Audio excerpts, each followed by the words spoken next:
ilumino mis calles. Me llevaré las buenas luces que tiene la gente, que me iluminan la vida y me regalan mi suerte. Como un río que camina hacia el mar, quiero ver la risa del sol por las mañanas, que venga siempre a golpearnos la ventana. Yo quiero un sol, yo quiero un sol que me acompañe, hablando siempre de frente, tirando todo lo malo.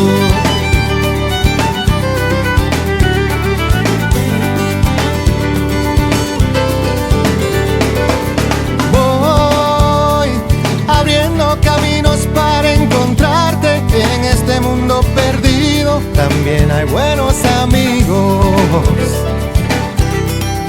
Y me llevaré las buenas luces que tiene la gente, y cuando me sienta solo me cuidarán para siempre. Como un río que camina hacia el mar, quiero ver la risa del sol por las mañanas, Que venga siempre a golpearnos la ventana. yo quiero un sol, Yo quiero un sol que siempre me acompañe, hablando siempre de frente.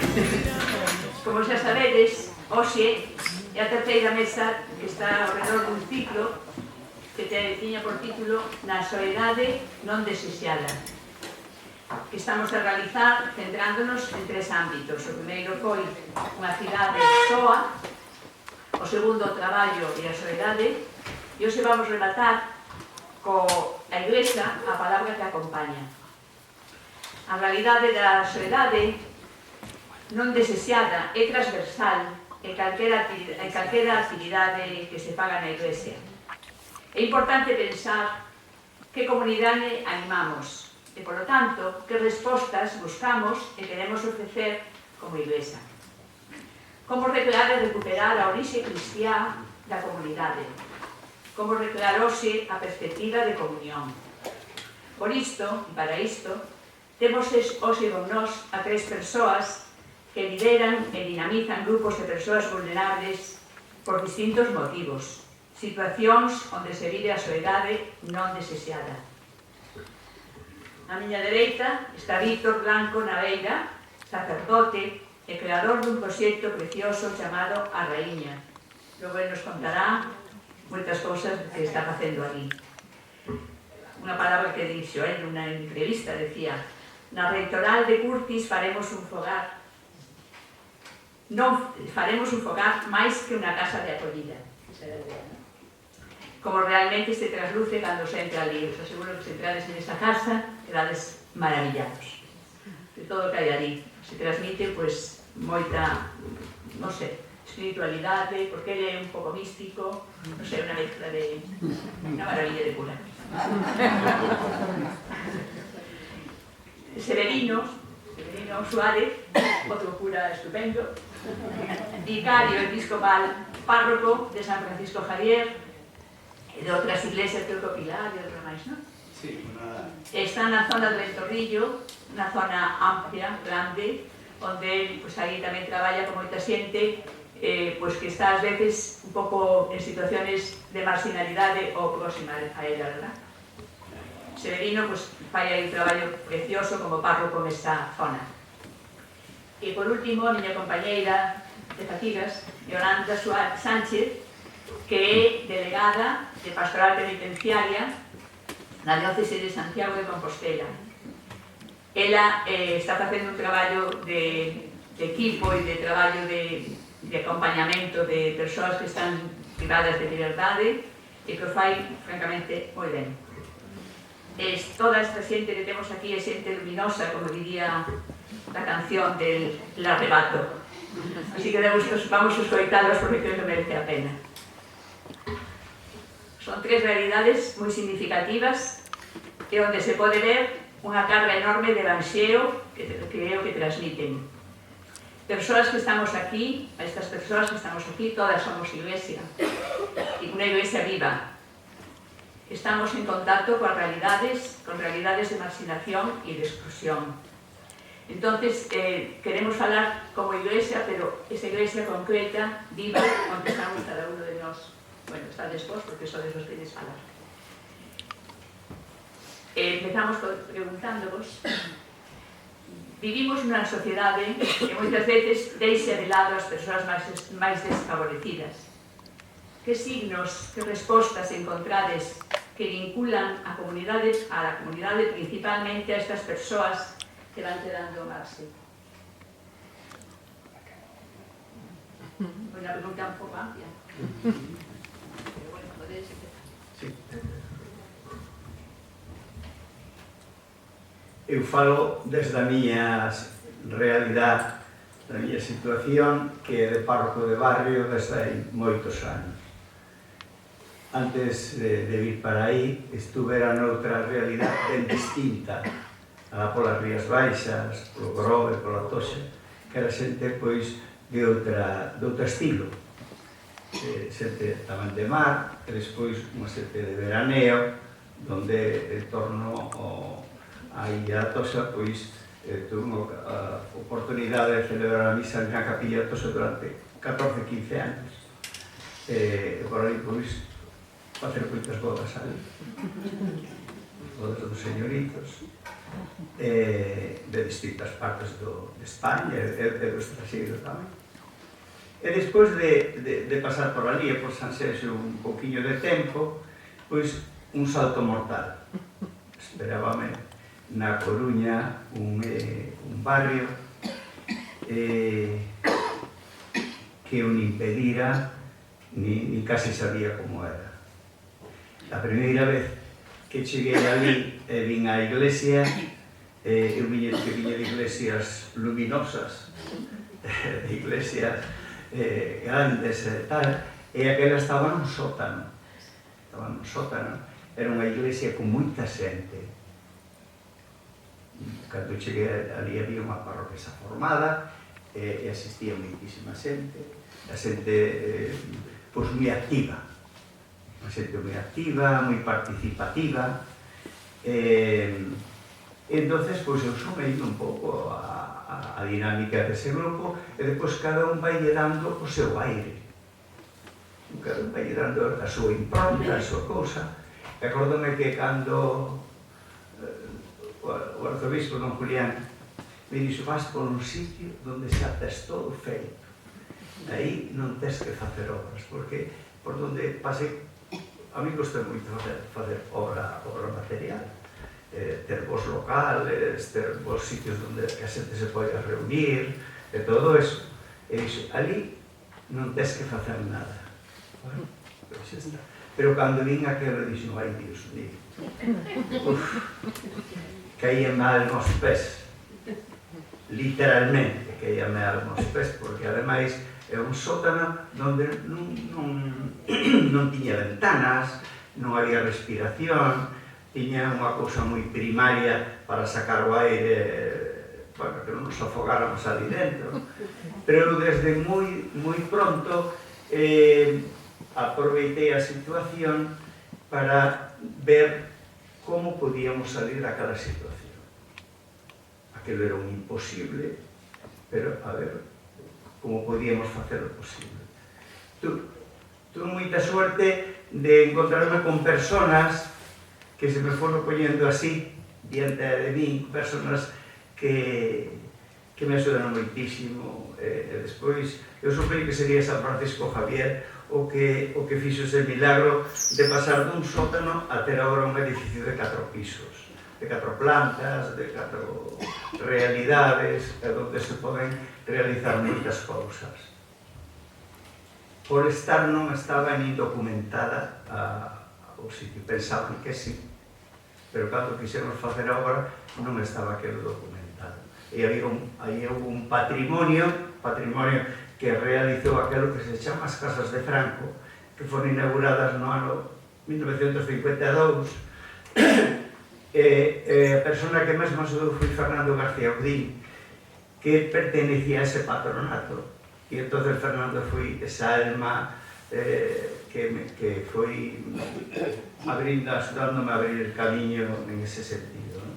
Depois outros moitos fomos sumando ese proxecto e logramos primeiro documentar, despois conseguir que aquelo fora edificable, que non pensamos que non era, porque encima do baixo, onde estaba o sótano, onde estaba a iglesia, xogaban os nenos ali.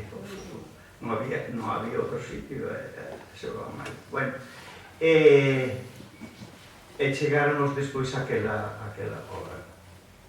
A parroquia tiña moi malos locales, tiña unha guardería infantil ali ao lado, un localito pobre, e tiña outro localillo noutra calle que onde hai o xardín pola parte de atrás, que era o Centro Boi, que era un antigo teleclub daquelos que se facían nos pueblos, e bueno, como ese era casi era un pueblo, pois tamén empezaron con aquel teleclub, que foi onde empezou a parroquia.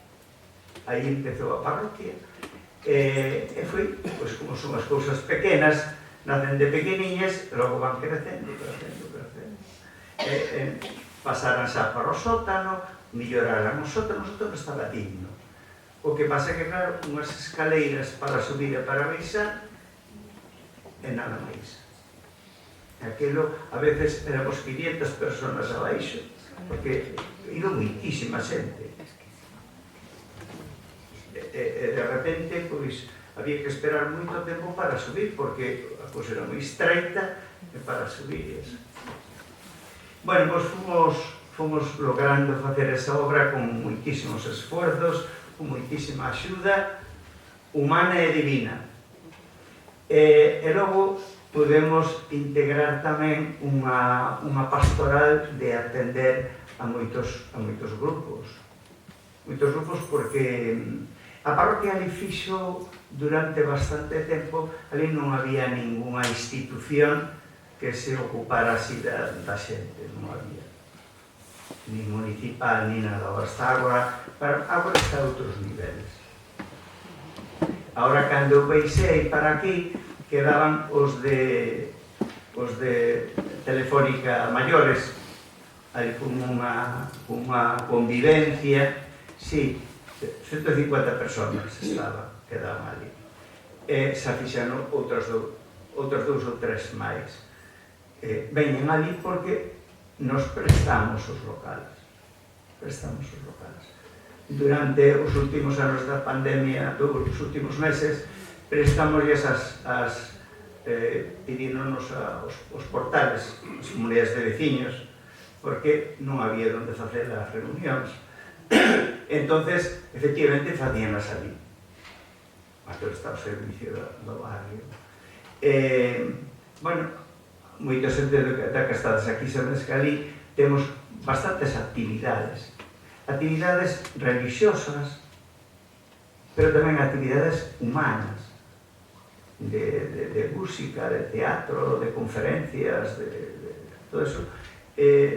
Funciona así un pouco tamén como un centro cultural a nivel de barrio. Entonces, pois fomos poñendo grupos dentro da parroquia, e para o que nos traemos aquí, pois o grupo que máis se parece ao que temos aquí é o grupo de Cáritas, lógicamente, que ali hai que traballar moito porque temos moitos clientes. E despois, outra dimensión que está moi pegada a esa é o que nos chamamos a pastoral da salud, que antes da pandemia tiña unha gran misión que era ir moito polos domicilios, polas familias, polas casas, porque hai moita persona sola, maior, e que non, as casas, a que chaman as casas de Franco, agora tanlle poñendo ascensores algunhas, pero a gran maioría non, son 5 pisos. Por tanto, unha gran cantidad de xente, porque ali vive moitísima xente. Unhas casiñas moi pequeniñas, moi humildes, moi sencillas. E o que fui podendo, fui comprando no outro lado, e agora metéronse moitos emigrantes, pero tamén xente daqui. Entonces, tenéis que parar porque tenéis que hacerlo. Porque si no, con esto Bueno, pues Yolanda podría seguir ela contándonos un poquillo como esto. Así, volvendo un poquinho eso a pregunta que comentas. Bueno, primeiro era decir que eu empecé na pastoral penitenciaria como voluntaria de Cáritas e sigo sendo voluntaria de Cáritas. Quero dicir que falabas de que éramos igrexa, iso creo que tamén o temos que ter en conta, non? Que somos igrexa e ainda que teñamos que ter, pois eso, departamentos ou delegacións ou o que sexa, ao final pois é fundamental a colaboración, pois en este caso con Cáritas ou con outras entidades tamén. E nada, e signos de resposta, pois para revincular un poquinho ás persoas, en este caso privadas de liberdade, ás comunidades, pois un pouco nos, o que facemos en Teixeiro é ser iglesia. Estamos ali para ser iglesia, e a forma que temos de ser iglesia pois é, sobre todo, acercarnos ás persoas de moitas formas, non só a nivel religioso, sino tamén no social, tamén no xurídico, e un pouquiño, pois, ese encontro coa xente, eu creo que é esa ferramenta que temos para que poidan, de alguna forma, volver a ser comunidade, ou intentar volver a ser a comunidade. Eu creo que así, para empezar e para ubicarnos, e despois, pois, seguimos. Pois eu antes de nada quero felicitar a quen puxo o lema deste día. A Igrexa, unha palabra que acompaña. Eu teño a suerte de estar nunha zona maravillosa de aquí da provincia da Coruña, pero onde hai personas que pasan as semanas sin que nadie lles dirixa unha palabra. Na ciudad vivedes outra cousa, pero hai personas aí arriba que pasan os días sin que teñan a nadie. Eu, a diferencia de Don Severino, que tamén estuve nas Rías Baixas, pero a mí mandaronme para o Kilimanjaro. E cando me mandaron para esa preciosa zona na que estou, a verdade que cando cheguei dixen, Dios mío, onde me metí? Pero o que disfrutei, o que disfruto da xente dali, non imaginades. É verdade, é unha zona, non temos recursos, que é na ciudad, pero tendríades que estar ali para ver a bondad da xente. Iso é outro nivel. Entonces, no medio de unhas pobrezas surgen unhas riquezas tremendas, pero entre esas pobrezas, e non falo económicas, está a soedade non desexada en maiores, en nenos. Puden vir aquí a primeira charla, e eu decía, pero de que falan na primeira charla? Me parecía que estaban falando de un mundo. Sabedes que ali os nenos pois chegan do cole moitos e botan a tarde soliños na súa casa. Hai personas que non salen da casa en toda a semana, ao sumo, porque xa llevan co camión hasta da alimentación, e é a maioría con quen falan ás veces, Hai personas que viven así, por eso só quixera dicir dúas cousas. Hai unhas pobrezas tremendas, pero que non se refiren ao económico, sino pobrezas de soedade. Pero bueno, tamén pola contra vos digo unha cousa, creo que a xente máis buena que vive na miña vida a bien ali arriba, pero non teño como explicarlo. Tendredes que subir para verlo.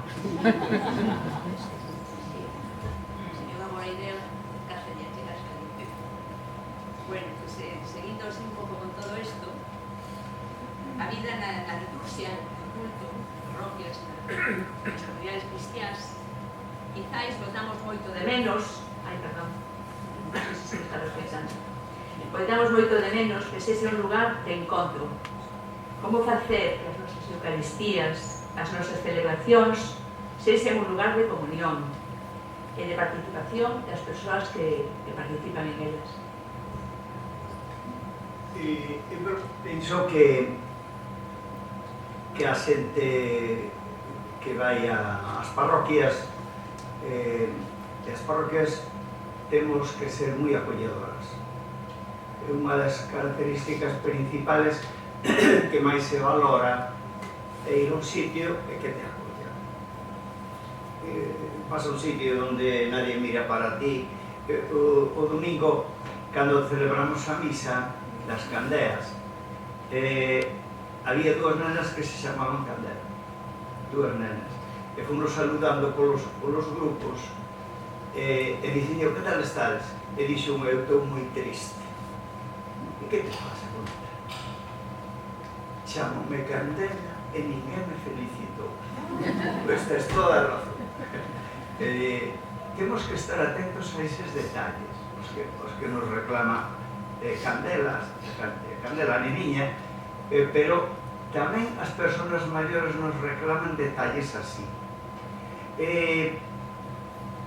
Eu iba a falar do grupo de Pastoral da Salud porque antes entrábamos nas casas con moita frecuencia e os velliños que estaban solos agradecían como agua de maio as visitas do grupo de Pastoral da Salud.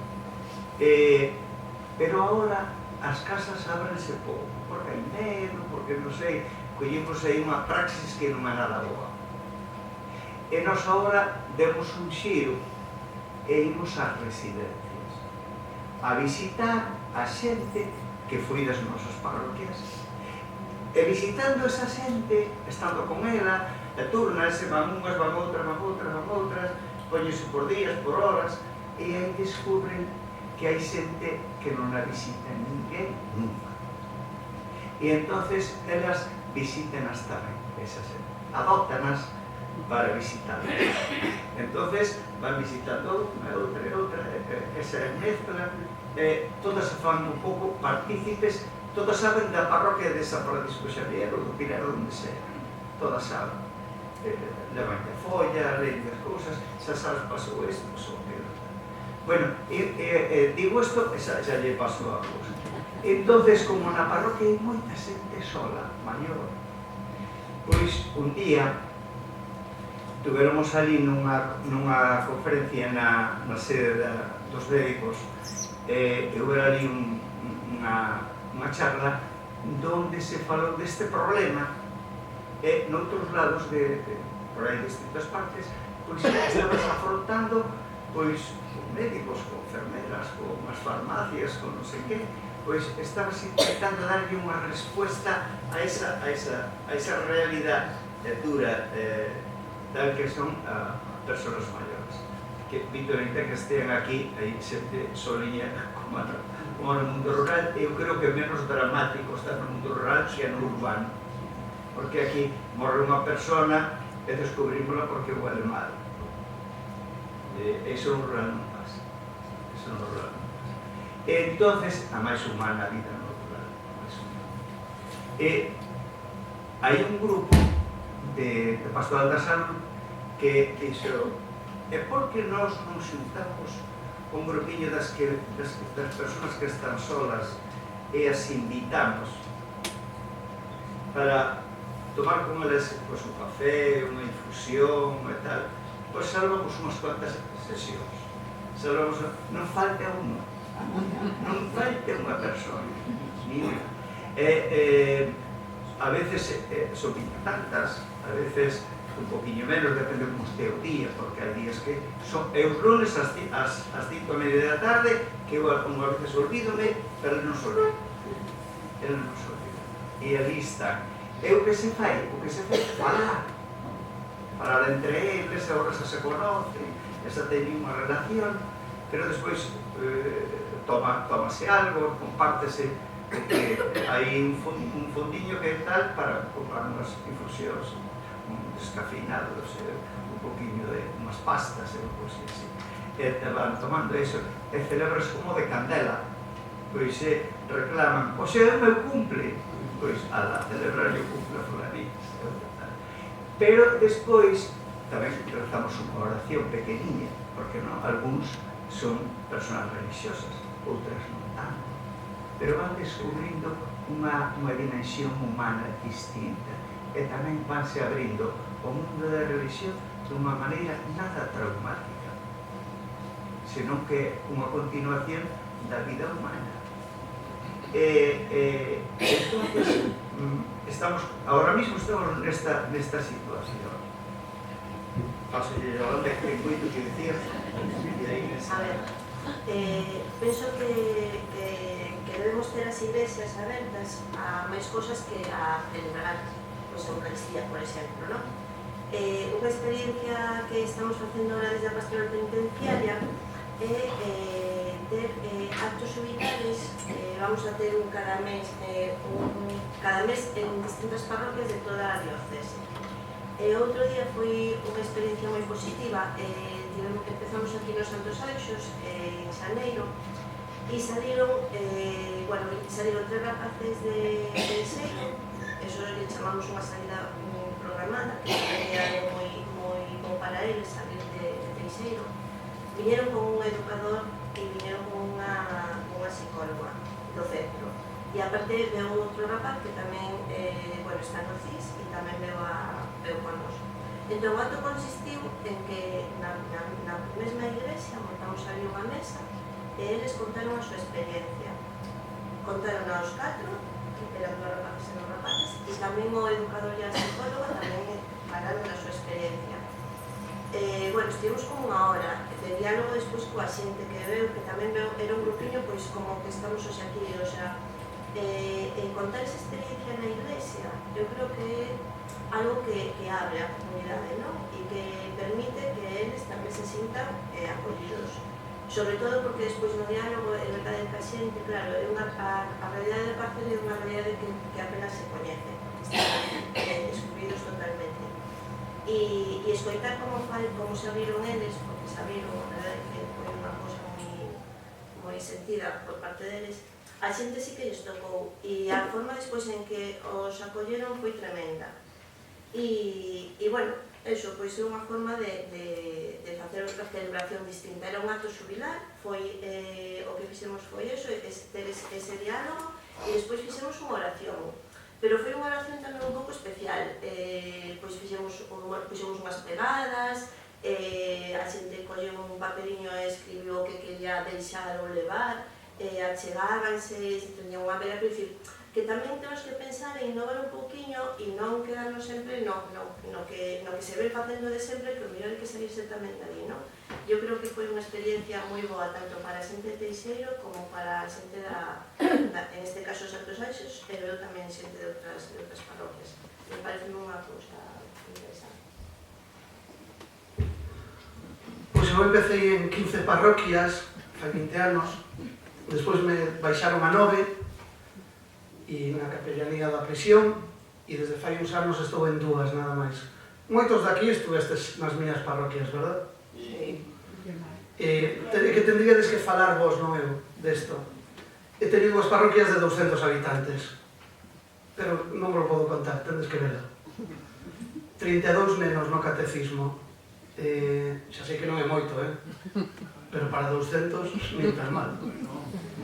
Pero tendríades que ver a vida, tendríades que ver, eu non teño parroquia xa, creo que teño unha comunidade, e o digo coa boca grande. Teño un grupo de personas, teño 2 parroquias, un domingo a misa nunha parroquia e o siguiente en a outra. O outro día era quinto domingo, os quintos domingos nos vamos. Pois fun con 106 personas a apertura da porta do jubileo romano. Tendríades que ver a fe, o cariño, é tremendo que vivo con eles, pero isto non o podo expresar. Pero sí quería dicirvos algo, teño unha experiencia, vos lo digo por si vos vale, se hai algún cura, se lle vale. Desde fai uns anos unha experiencia que teño que é preciosa, porque a xente se cuida, e ademais na aldea todo o mundo sabe quen falta, por que falta, onde está, como está, e entón isto é precioso. Porque te dicen, oye, vamos a ver a fulano, vamos a estar. Entón iso é vida na aldea. Pero cada misa, cada domingo, despois da misa, desde fai uns anos, lles digo, oye, quen queira quedarse a catequesis, que se quede. A verdade é que é unha catequesis de 15 minutos, como moito. E queredes ver que non se vai nadie. Pero tendríades que ver a vida, a forza, o cariño que ali se vive. Eu creo que esta é unha resposta que a Iglesia pode dar. E despois hai outro ámbito da miña vida, que é, cando o arzobispo me manda a esta terra, fai 20 anos, me dice, intenta hacer algo distinto. Xa me dixo fai 20 anos. Entón, bueno, pois intentei humildemente o que puiden e fundamos unha asociación que é a Raíña e un pouco nace para, a través da agricultura ecolóxica, dinamizar o rural, non? Hai persoas, bueno, que estaban quedando en paro ou tiñan que cerrar explotacións e dixemos, oye, hai que axudar a esta xente, que facemos? Pois venga, a través da agricultura ecolóxica vamos a dar opcións de traballo. como buenamente poidamos. Pero, dentro dese programa, porque é moi diverso, porque outras das pobrezas que notamos en a xuventud, que a verdade que eu xa vou maior para estas cousas, xa non sei como chegar a eles. Ainda que non me queixo, pero xa non sei. Pero, como afrontar o problema da soledade? Pensamos na raíña. Pois mirade, temos un programa compañio para persoas que viven en soledade. E sobre todo xente maior, ainda que hai tamén xente non tan maior. Pois temos un montón de persoas as que cada xoves, a maioría deles sí que non teñen a nadie, cada xoves vamos a buscarlos a súa casa, os traemos, están todo o día con nos, fan dinámicas, ao principio facían a comida, o que pasa que isto xa é máis, pero bueno, nos enseñan os seus dones, cada un, pois, olha, un que sabe facer cestos, pois un jueves, nos aprendemos cestos, outro sabe non sei que, pois nos enseñamos. E tamén tendríades que verlo. Creo que solo por eso, xa bendita hora na que empezamos coa raíña. Creo que esas persoas están, creo non, sei non, están deseando que chegue o jueves como un día de júbilo. Foi precioso, como sempre, ¿verdad? A través da música, bueno, él ten aí un don especial. No, non teño nada, foi precioso. Pero quero decir que me gustaría que contaras un poquinho como faz ti esas celebracións. Non fago nada, ao principio chamaban perro flauta, o sea que... pero fago que me sale do corazón, e desde neno sí que teño moita fe, e rezo de corazón a Dios, e me gusta moito a música, e o que transmito. Unha cousa, todo o que estamos facendo e vivindo ali, e iso teño que decir, por eso... Todo iso nace da palabra, por eso me alucinaba o título, non? Da palabra con mayúsculas. O único que facemos é ler o Evangelio. Pues este sábado nos xuntamos cerca de 30 personas, chegadas de sabe Dios de onde, e para meditar a palabra. E de aí naceu a raíña, e de aí estamos vivindo todo o que vivimos. Por eso a Iglesia é unha palabra que acompaña. Me parece tremendo ese título. E iso que humildemente nos gustaría ser, desde a palabra, poder iluminar, dar unha palabra de ánimo, de cariño, de aliento a quen a necesite. Por cierto, que outro día vinieron os internos do centro penitenciario, foi tan bonito, de verdade, que tiñades que verlo, porque, verdad, Yolanda, co obispo ali, bueno, non sei, é máis.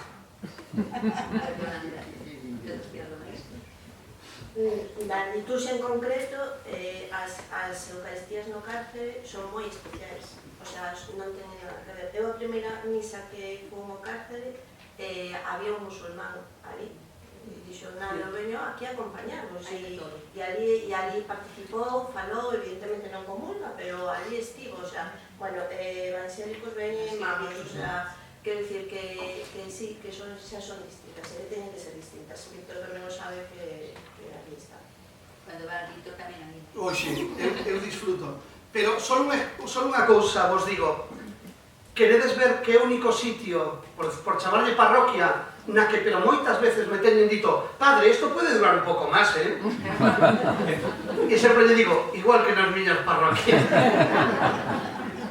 A xente cando está a gusto, pois está a gusto. Entonces, pois as celebracións que se fan aí na raíña, en outros sitios que... Pois, afortunadamente, hai dos sitios onde hai que ser creativos, hai que ser... Pois, deixar a xente que participe. Porque a originalidade ten a moito a xente. Darlle creatividade e, entonces, a xente sale. Vai partitas que dirixir, que non se vai fora da carretera, ou que non vai por un precipicio e tal, pero sale a cousa. Se hai algún accidente que sea pequeno non pasa nada, porque un tal que non haxa cousa maior. Eu iba a dicir antes unha cousa que lle contaba a Iglesia ali cando que colaboramos na atención da soledade das persoas, colaboramos moita xente, non é só a Iglesia non son os curas, non son só os catequistas, nin as religiosas, nin a Iglesia son os laicos, as persoas que teñen un corazón de creyentes e no seu traballo, pois, iso fan vida. E contáballes que un día que estábamos atendendo os de Cáritas, pois veu por ali unha señora, unha chica que preguntou por min, era unha enfermera de Ventorrillo, e viña pois, para manifestar que viña de ver un enfermo, entonces que ela apreciou que aquel enfermo non estaba atendido. Era un home de mediana edad, de moita estatura, era un ictus, estaba separado, esa separación gestionaba moi mal. El alguén lle encargou de alquilar aquel pixiño, estaba ali solo, tiña 2 fillas, nunca falaba, nunca o visitaron. El tiña un carácter moi agriado, estaba moi mal, sentíase moi mal. E el apreciou, ademais de todo eso, que tampouco estaba ben alimentado. Porque lle levaban comida destas que lle levan das casas e eso, pero a comida quizá un pouco escasa, para unha persona así corpulenta, pois non lle chegaba. Entonces, veumo a dicir, eu puxenlle nas mans ao grupo de Pastoral da Salud, enseguida pois, se fixeron o caso e progresou moito. Agora xa morreu, porque foi hai 4 ou 5 anos de que mellorou moito, pois repiteulle un hitos e morreu. Pero nadie o visitou, a parroquia foi a súa familia, non tuvo outra. Eu chamaba de vez en cando, contaballes que eu chamaba de vez en cando, unha vez funo ver, e despois el non era un home agradable. Pero bueno, era como era. Entonces, despois chamaba, de vez en cando chamaba, e preguntaballe ao grupo que iba, e o cura chama pola súa conta ou chama porque vos lle decides? Non sabemos nada. Esa cousa de entonces se valoraba máis. Quero dicir que as cousas van aparecendo así, porque se esa enfermera non di, non sabemos nada, porque os veciños, ele era unha persona que chegou aí de novo, nadie o conocía. Esa señora estaba aí entre 4 paredes, non tiña casi movilidade, morría de asco. Entonces, gracias a esa chica que nos puso en contacto con él, destes casos non así tan dramáticos, pero poderíamos decir moitos máis, como todo o mundo sabe, claro. Eu que saco en conclusión é que dunha maneira ou de outra na Iglesia estáse traballando moito e ben.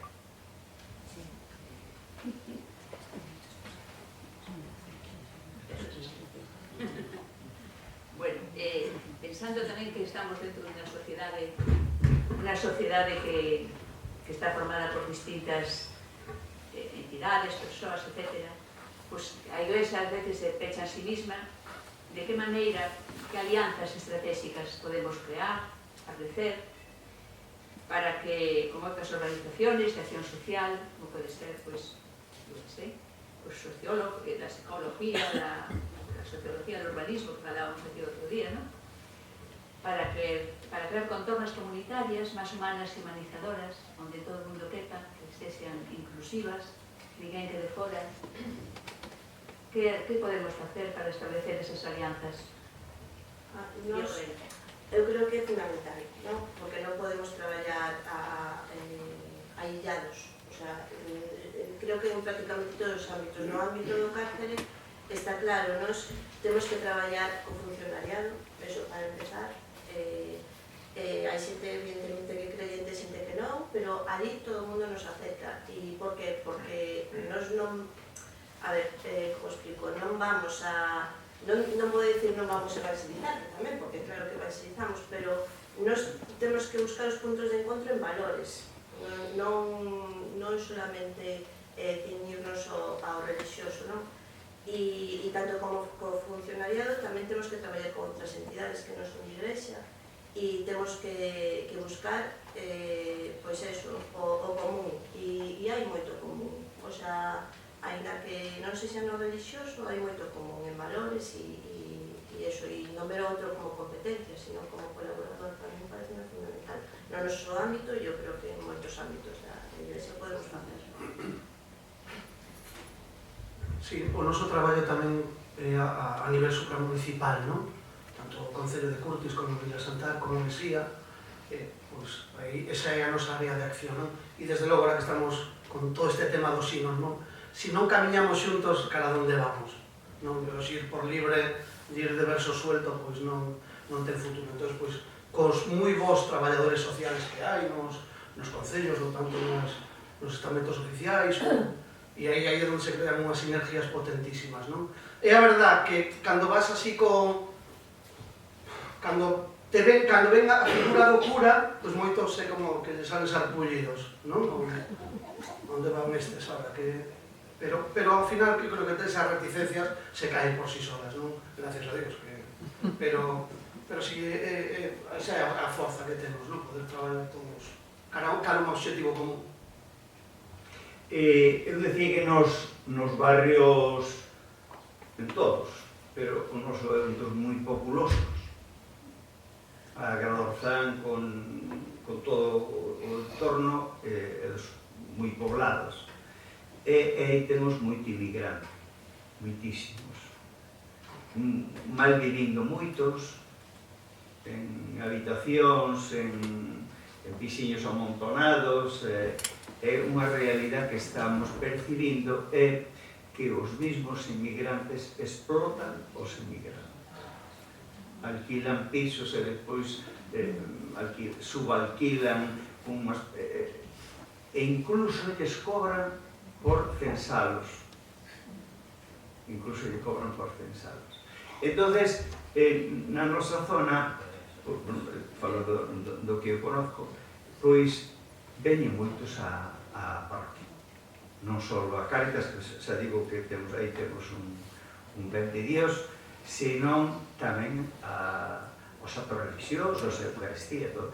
E agradecen moito que os integres nos grupos. E incluso para darlle catequeses aos nenos de Colombia ou de Perú ou de tal, ninguén mellor que eles. Primeiro hai que prepararlos un pouco, ver se están eso, pero conecta mellor coa cultura deles que nós. E nós vamos metendo algún catequista destes.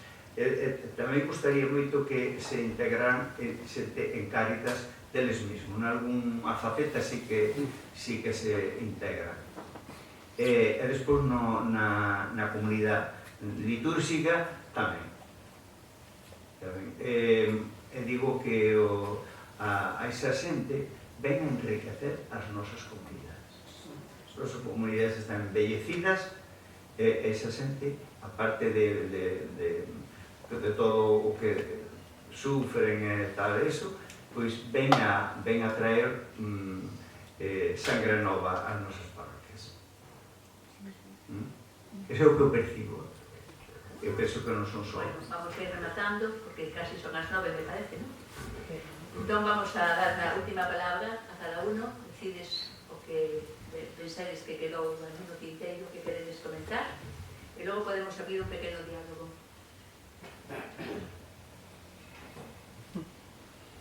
A ver, así sin pensar moito, pero bueno, bueno, primeiro, creo que temos que deixar claro que tampouco, que non somos unha pastoral de eficacia, non sei como decirlo, a ver se me expreso.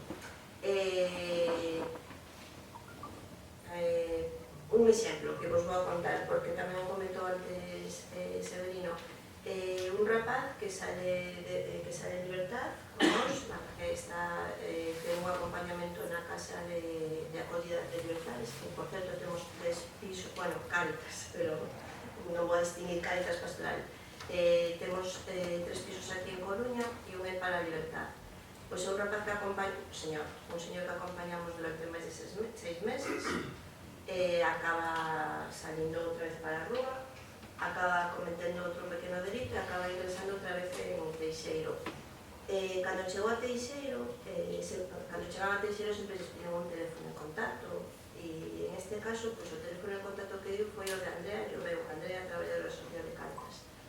E e cando lle preguntaron que quen éramos, pois dixo que éramos a súa familia, que é un pouco que como comentaba tamén Espeña, non? Pois o noso éxito é ese, non? Que podemos acompañar as persoas e que se sintan pois familia e que se sintan que bueno, que nos non os vamos a mirar como pois eso, pois como delincuentes que moitas veces din eles, non? Que son persoas con toda a súa dignidade. E tiña outra idea que creo que se me foi pero se falades e se me ocurre, pois despois comento. Pois eu só unha cousa, cando estuve en Marín xa soñaba con isto e pedinlle unhas ruínas a unha señora moi rica de cartos e non me deixou, claro. Pasado o tempo, cando cheguei a esta zona, intentei facer o mismo nunha casa rectoral e tampouco me deixaron porque era peligrosa. Quería salir con 10 internos da cárcel e bueno, non pudo ser. E finalmente apareceu este lugar onde vivo. Quero decir, creo que hoxe a Iglesia, pola pregunta última, creo que temos nas nosas mans tantas oportunidades, tantas. A veces dicen, ui, a Iglesia está de capa caída. Se lle gustaría a moitos ter ainda a forza que ten hoxe a Iglesia. Pa muestra un botón, Pero creo que temos nas nosas mans unhas, pero non estamos sabendo xogar. E con isto quero romper a baraxa para decir unha cousa. Nos acaban de ceder, gracias a Dios, e gracias a Dios que non me deixaron a casa rectoral, porque si como era sido unha locura. Entón, aí tamén Dios axudou, pero me din conta 20 anos despois, pero ahora nos acaban de ceder a casa rectoral de Curtis, e dou as gracias públicamente á Iglesia, da que me sinto parte, a que amo, pero unha casa que se está caendo, pois está dando abrigo a unha persona, a un ser humano, que no siglo XXI, con 81 anos, hai aquí algún de despois desa edad, verdad? Pois imaginadevos un ser humano con 81 anos que non ten agua ni luz na súa casa, que vive nun pendelliño, que ten que andar 14 kilómetros diariamente hasta Curtis e que se ten que bañar nun río. Pois bendita la Iglesia, pois por abrir los ojos e en vez de dejar que se caiga, pois por lo menos ali ten agua e ten luz. Así que gracias a la Iglesia.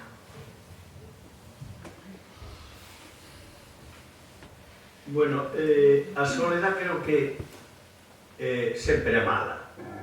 Sempre é mala. Menos que algún momento buscamos a soledad. Pero unha soledad buscada, non a que non é deseada, sino a buscada.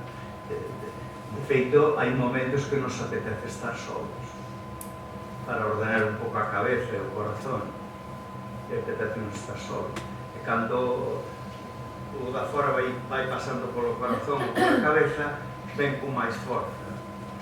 E entonces, esta xente que está sola a veces ten moito que dicir.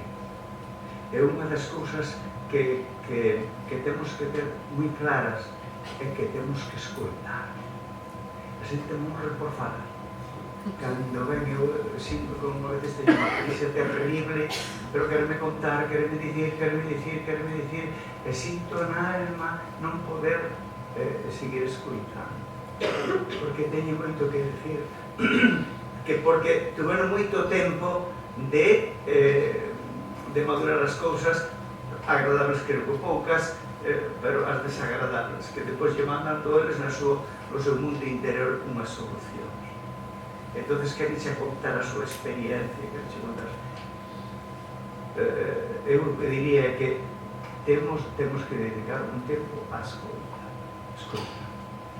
Pero escoitar non decir, ti fala que eu penso nas miñas cousas, prestar atención ao que nos digo. Vendo, poñéndote no sitio de quen fala, decir, pois non sei como estaría eu no teu sitio, non sei como estaría eu no teu sitio. Entonces creo que iso que é unha boa lección que nos deixa tamén esa invitación a escoita que tamén a Iglesia vamos a invita a que se faga. Moi ben, pois se queredes facemos unha preguntas. Se alguén quere preguntar algo. Yo. Sí. Hola, buenas noches. Gracias a los tres por lo que hacéis y el tema de la sociedad y de la soledad. Me parece que yo también soy muy sensible. Tanto es así que hace 2 años tenía una nueva circunstancia familiar que me facilitaba poder prestar mi tiempo en Navidad. Entonces me ocurrió, pues, ponerme en contacto ya ciertamente tarde, muy cercana a Nochebuena y a la Navidad, y no fue posible poder acompañar a nadie en soledad en esos 2 días, Nochebuena y Navidad. Este año lo intenté con más prontitud y en agosto ya me puse en contacto con asuntos sociales, con algunas otras ONGs y asociaciones y fue imposible. Tanto es así que el día anterior a la Nochebuena no tenía ningún hogar al que ir, cocinar y escuchar a la persona que quisiera. El día anterior Cáritas me consiguió un hogar y ahí pero me resultó muy difícil. Entendí después que probablemente el voluntariado tiene que ser con más continuidad, que me conozcan, porque claro, había muchas mujeres que estaban solas, porque no, un hombre no quiero que venga a casa en la ciudad. Entonces, claro, yo tengo disponibilidad muy temporal, muy puntual. Quería saber si podría ofrecer el tiempo, pero no puedo darle con la continuidad que desearía.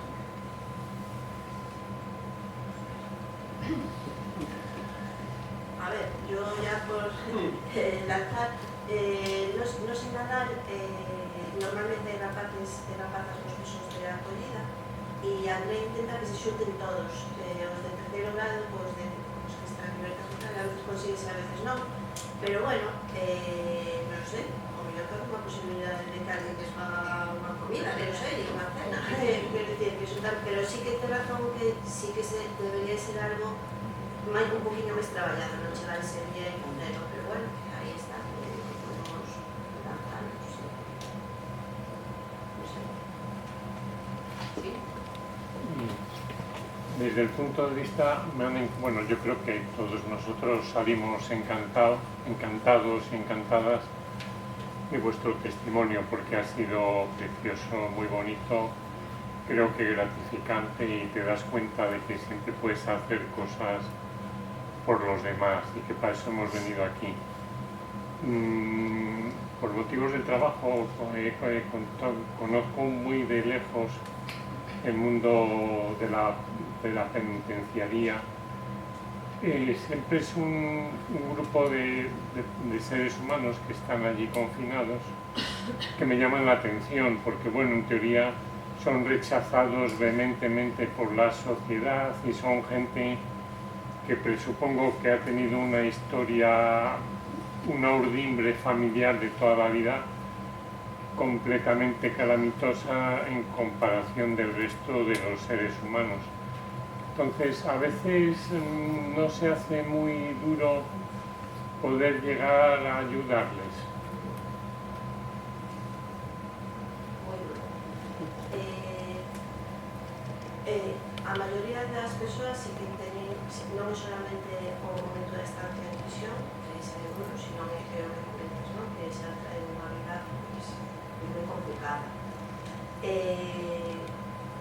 O tema da escoita é fundamental, o sea, escoitaros, e a veces, eu sempre digo, prefiro non saber o delito, por exemplo, non? Prefiro non saberlo, pero claro, eles a veces sí que necesitan contarlo tamén, non? E facer ese acompañamento é moi duro. Por eso, moitas veces, cando se achegan xente que dice que guai, quero ser voluntaria, pastoral penitenciaria, tal, para nós é fundamental unha formación bastante grande, porque non é un voluntariado moi especial, e é fundamental formar un equipo no que nos poidamos, pois eso, contar estas cousas, todas as dúbidas que xurden, e porque estamos acompañando a persoas nas máis vulnerables de todas.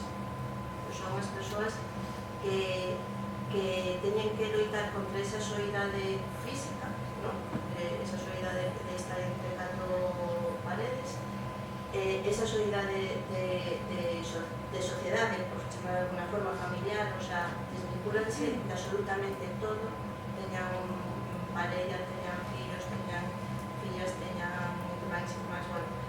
E esa soidade de aguantarse a si mesmas coa súa culpabilidade, que en moitas ocasións está aí xunto. Entón, son persoas moi con moita vulnerabilidade, así que non importantes. Pero bueno, tamén ten a súa parte na penso que aí o traballo tamén é conseguir a reconciliación, que se reconcilien consigo mismos. Ese acompañamiento de que se perdonen eles mismos.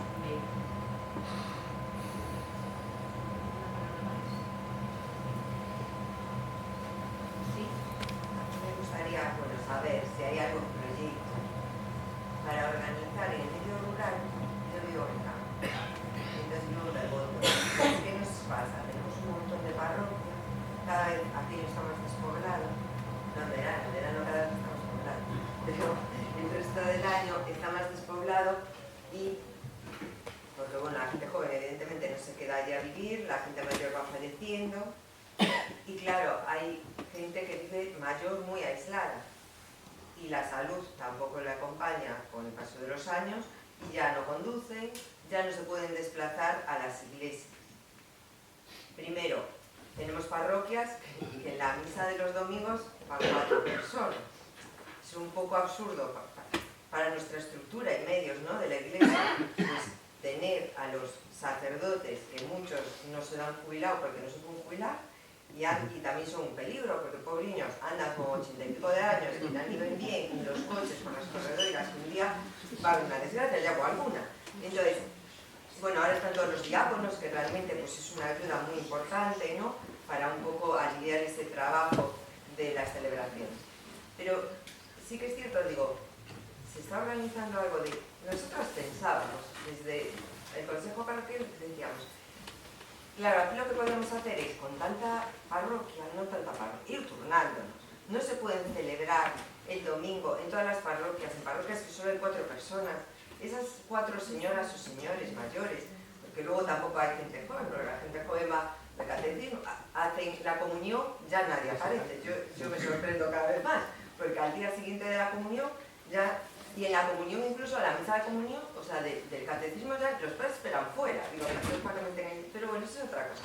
El tema es que esa gente mayor que está tan sola, que al final mucha incluso no puede ir a la iglesia porque no puede caminar y no tiene familiares que les acerquen, ni vecinos, no sé, decía, un furgón, alquilar algo o algo que vaya recogiendo a la gente y que se celebre solamente pues, en una iglesia o en 2 alternas y las demás iglesias pues se celebre el día del patrón, pero, o de las fiestas, pero no más, porque claro, hay iglesias que en misa hay 2 personas. De todas formas, perdón. Perdón. No, que digo que de todas formas ahí en Bergondo hay un párroco que está en el convento que trabaja muchísimo. Sí, Rubén. Sí, no, que sí, es maravilloso, pero sí que es cierto. Tenemos, igual que, y digo Bergondo porque es donde yo conozco, pero bueno, yo también conozco Mesía, conozco otras zonas que pasa lo mismo, y ya muchas iglesias, pues evidentemente ya no se celebran, porque es materialmente imposible. Entonces yo decía que la gente sola, mayor, que se queda en su casita, que ya no puede, que lo ve en la televisión, y que para ellos sería un punto y un momento de reunión en comunidad, la misa dominical, si se pueden transportar. Yo la experiencia que tengo, pobre, es que cuando tenía 15 parroquias, la catequesis era en un único lugar. Entonces, pues, para eso había comprado una furgoneta. Pero más allá de eso, yo creo que ahí es donde entra el compromiso cristiano, que nos cuesta acercarnos a buscar a alguien. Nosotros lo hacemos, pues lo hacen ellos. Dicen, pues voy a buscar a una. Y ahí vienen, lo cogen y la llevan y la vuelven a regresar a las personas. Y es la comunidad donde funciona, ¿no? Yo creo que tampoco es tan difícil. No, era por si había un proyecto, nosotras lo estamos haciendo. Ajá. Pero era por si a lo mejor, claro, hay zonas que no tienen ese servicio, pero tampoco hay gente joven con coche. Es que hay poblaciones muy envejecidas en el rural gallego y muy aisladas. Vamos a prepararle, por favor, para Ali. Sí, bueno, pues yo es que a lo mejor no es el tema, pero yo es que con mi trabajo no estoy con gente mayor, estoy con gente joven.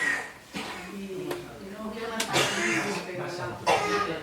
un poquillo más alto, por favor. Sí. Con mi trabajo no estoy con gente mayor, estoy con gente joven.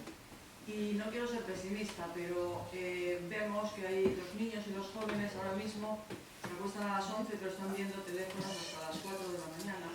Y no es que estén solos, que están desconectados de sus amigos, de su familia y de la realidad. Y después también, por otra parte, están súper estimulados, con lo cual no tienen silencio, no se escuchan. Entonces, sin querer ser pesimista, veo que lo que viene tampoco ayuda mucho.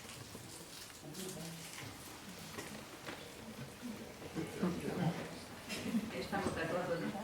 A ver, ¿Puedo decir yo? ¿Puedo hablar? No en contra, sino... Es verdad, pero también es verdad que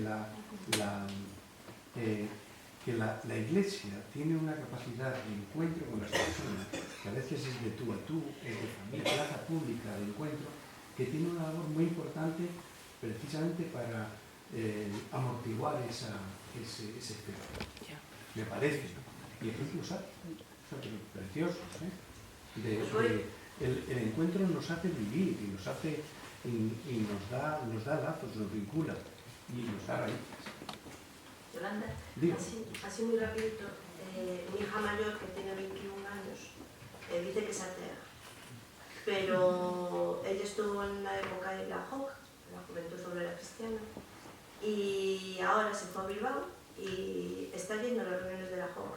Ella es atea, dice, pero dice que es el único sitio donde, pues eso, pues es un momento de pensar, de reflexionar, de buscar ese algo que sé que está buscando, que seguramente esté buscando, pero sí, la Iglesia tiene cómo llegar. Yo creo que sí. Y a mí lo que me fascina es que buscan, aunque están fuera de juego, pero en el fondo de su corazón buscan. Lo veo, Yo creo que eso acabará agobiando, ¿no? Y entonces necesitará salir de ahí. Sí.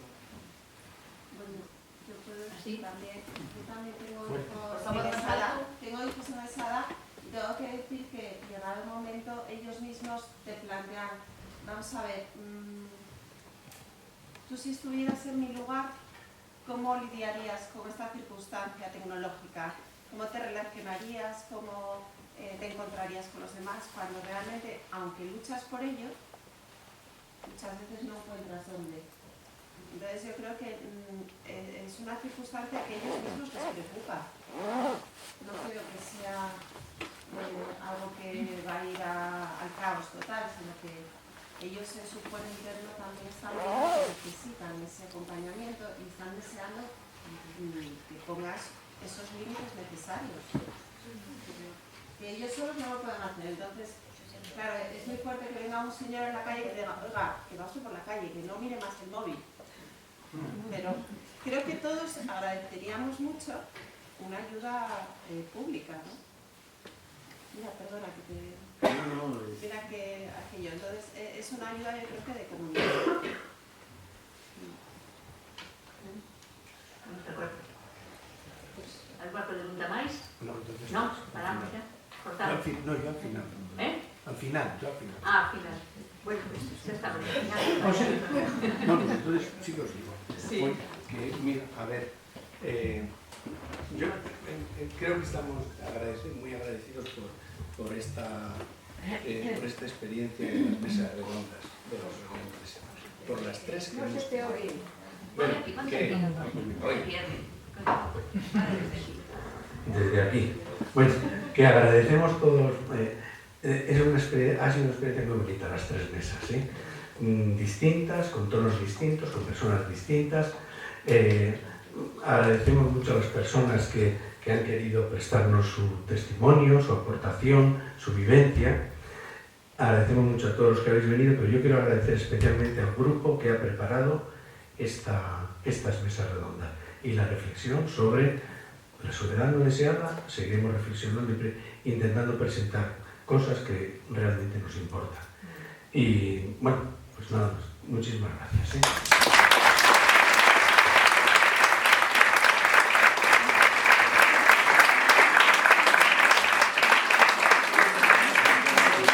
Agradecemos a presencia dos tres que están aquí con nós e que transmitieron moita vida e que, bueno, que sigamos. Gracias e hasta ahora. Y a pesar de los